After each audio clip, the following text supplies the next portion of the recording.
అన్నాడీఎంకే సారథ్యం Jayalalithaa నెచ్చెలి శశికళకే దక్కనుంది.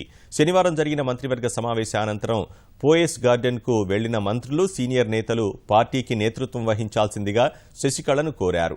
Party senior నాయకుడు Madhusudan, Lok Sabha deputy speaker Thambidurai తదితరుల నేతృత్వంలోని పార్టీ బృందం ఈ మేరకు శశికళకు విజ్ఞప్తి చేసిన నేపథ్యంలో త్వరలోనే పార్టీ ప్రధాన కార్యదర్శిగా ఆమె ఏకగ్రీవంగా ఎన్నిక కానున్నట్లు తెలుస్తోంది. తమిళనాడు ముఖ్యమంత్రి పన్నీర్ సెల్వం సైతం ఇందుకు మద్దతు తెలిపారు.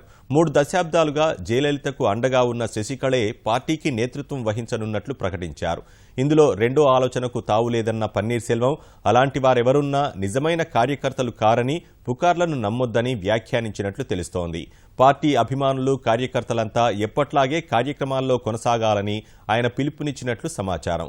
తమిళనాడు ముఖ్యమంత్రి జయలలిత మరణానంతరం పార్టీ నాయకత్వంపై అనేక ప్రశ్నలు తలెత్తిన నేపథ్యంలో గందరగోళానికి తెరదించుతూ జయలలిత నెచ్చెలి శశికళకే ఆ బాధ్యతలు కట్టబెట్టేందుకు పార్టీ నిర్ణయం తీసుకుంది.